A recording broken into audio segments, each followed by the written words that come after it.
Bismillahirrahmanirrahim. Assalamualaikum warahmatullahi wabarakatuh.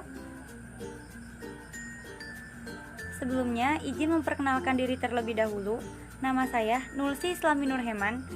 Saya dari kelas Agroteknologi A semester 4, Program Studi Agroteknologi, Fakultas Pertanian Universitas Garut. Nah, di sini saya akan mempresentasikan mengenai optimasi teknik sterilisasi dan induksi tunas tanaman durian, Durio gibetinus Mur. Kamajaya, lokal Cimahi secara in vitro. Nah, sebelumnya perlu diketahui, durian Kamajaya merupakan durian lokal unggul yang banyak dibudidayakan di Indonesia, khususnya daerah Jawa Barat. Durian ini memiliki tingkat kemanisan yang tinggi dengan kadar gula 15,27% dengan biji ukuran kecil serta daging yang tebal. Nah, durian Kamajaya ini memiliki keunggulan dibandingkan durian Petruk yang memiliki kadar gula total hanya 7,96%. Keunggulan utamanya juga terdapat pada kandungan nutrisi pada buah durian ini, sehingga memiliki potensi untuk dikomersilkan dan dijadikan buah khas kota Cimahi. Nah, tanaman durian ini dapat diperbanyak dengan dua cara. Pertama, dengan cara generatif atau melalui biji, atau juga vegetatif, biasanya melalui okulasi maupun sambung pucuk. Nah, untuk perbanyakan konvensional seringkali tidak efektif. Oleh karena itu, cara yang terbaik untuk memperbanyak tanaman durian dapat dilakukan dengan cara seperti kultur jaringan untuk konservasi plasma nutfah buah-buahan lokal, khususnya durian lokal Cimahi yang sudah mulai langka. Durian Kamajaya ini selama ini hanya diperbanyak menggunakan pengambilan entres atau okulasi. Perbanyakan menggunakan biji jarang sekali dilakukan karena pohon durian varietas ini jarang berbuah dan tersisa satu-satunya dan telah berusia kurang lebih 120 tahun. Ini menurut DIK PLH Kota Cimahi 2019. Perbanyakan tanaman durian melalui kultur jaringan belum banyak dilaporkan. Namun demikian, ada beberapa penelitian yang telah dilakukan dengan menggunakan tunas, daun, dan bunga sebagai eksplan. Tapi pada kenyataannya bahwa pertumbuhan tanaman durian secara in vitro masih belum memuaskan jika dilihat dari persentase eksplannya. Hasilnya hanya sebatas pada optimasi sterilisasi, inisiasi kalus, dan embriogenik kalus. Sampai saat ini perbanyakan tanaman durian secara in vitro masih belum mencapai kemajuan. Nah, untuk salah satu penentu keberhasilannya adalah sterilisasi, maupun itu sterilisasi bahan, alat, dan eksplan. Dan masalah yang sering kali muncul itu adalah tingkat keberhasilan pada sterilisasi eksplan, dan mungkin harus menemukan cara sterilisasi yang benar. Nah, dilakukan penelitian ini bertujuan untuk mengetahui metode sterilisasi untuk tunas pada tanaman durian Kamajaya secara in vitro ini. Dengan bahan penelitiannya, tunas muda durian, varietas lokal asal Cimahi yaitu varietas Kamajaya, fungisida, bakterisida, antiseptik PCMX, Detol, surfaktan folisorbet, Twin 80, kloroxage Cl2, dan antiseptik Fopiden, iodin, atau betadin. Dan untuk langkah kerjanya di sini, setelah eksplan disterilisasi, eksplan durian kemudian ditanam pada media MS.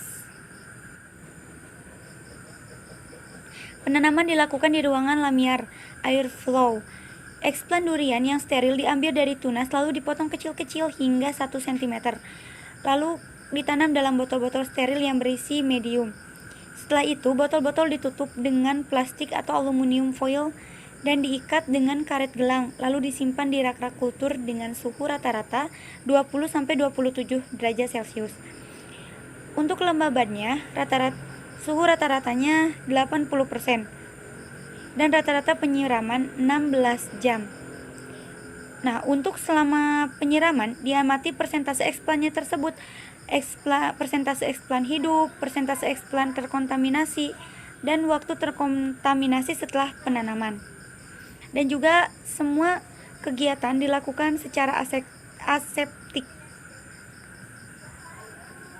Nah, untuk metode penelitiannya, penelitian ini dilakukan di Laboratorium Kultur Jaringan Tanaman Fakultas Pertanian Universitas Padjadjaran sejak Mei sampai September 2019.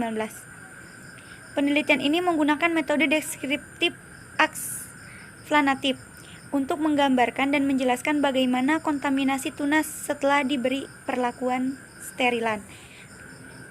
Nah, untuk perlakuan sterilan itu, tunas disterilisasi menggunakan beberapa perlakuan, yaitu perlakuan S0 dengan air mengalir, deterjen, bakterisida, alkohol, antiseptik, surfaktan, antiseptik, iodin. Setelah itu S1, S2, S3, S4, S5, S6, yang dimana SO itu adalah sebagai kontrol. Nah, kemudian pada gambar 1 menunjukkan kontaminasi jamur pada eksplan. Nah, untuk gambar 1 ini terkontaminasi oleh jamur. Nah, untuk nomor 2 ini menunjukkan kontaminasi bakteri pada eksplan. Untuk nomor 3, gambar 3 menunjukkan eksplan tidak terkontaminasi. Nah, untuk gambar-gambar tadi dijelaskan pada tabel 1 mengenai pengaruh perlakuan sterilisasi tunas durian Kamajaya terhadap persentase kontaminasi dan eksplan hidup sampai 8 minggu setelah kultur. Nah, di mana pada perlakuan S5 kontaminasi bakteri hanya terjadi di sana dengan persentase 20%. Sedangkan perlakuan jamur hampir 100% semuanya kecuali pada perlakuan S2, di mana perlakuan S2 terkontaminasi oleh jamur pada minggu keempat. Nah, dan memiliki persentase hidup sampai minggu ke-8 itu adalah 80%. Nah, untuk perlakuan dengan HgCl2 1% menunjukkan tingkat kontaminasi rendah, di mana kandungan merkuri klorida bersifat antiseptik dan mampu berkombinasi dengan protein seluler dan mendenaturasikannya.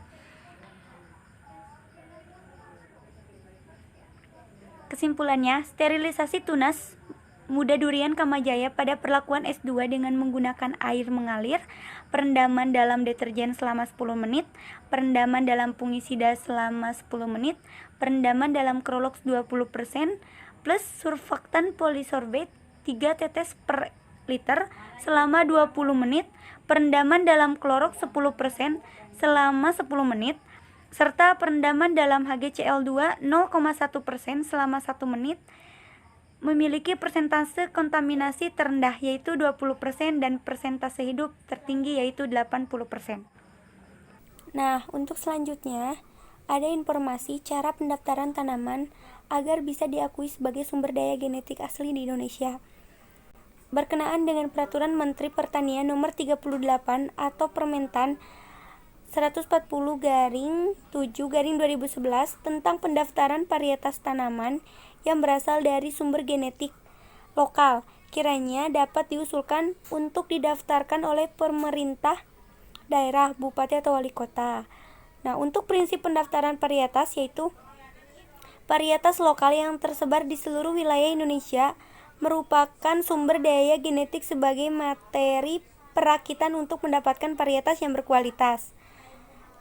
Tujuan dan manfaatnya antara lain: 1. Memperjelas hubungan hukum antara varietas yang bersangkutan dengan pemiliknya sehingga jelas status kepemilikannya.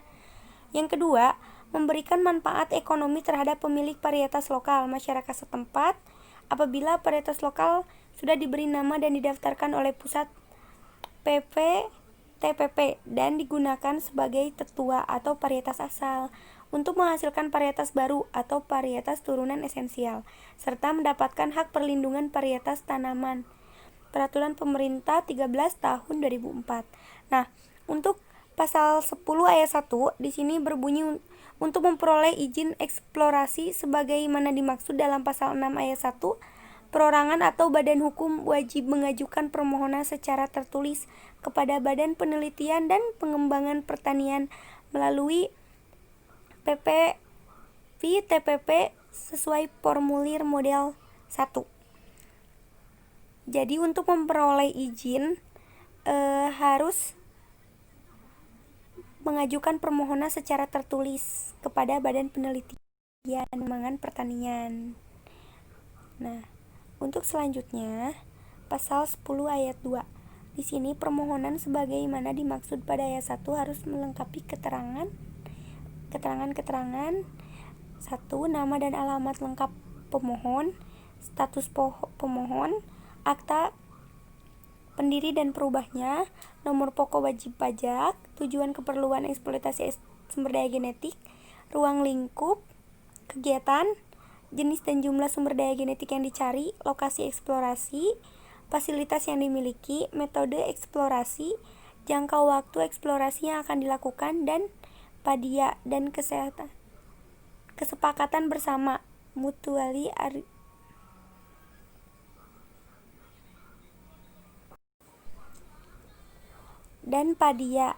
dan kesepakatan bersama dari pemerintah daerah atau ketua adat atau suku sesuai formulir model 2. Nah, untuk selanjutnya ada pasal 10 ayat 3. Untuk eksplorasi oleh pihak asing sebagaimana dimaksud dalam pasal 9, selain melengkapi keterangan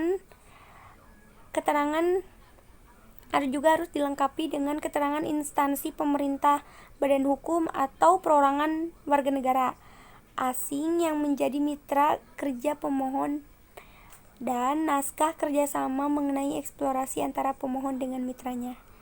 Oke, jadi untuk pendaftaran harus sesuai dengan Undang-Undang Nomor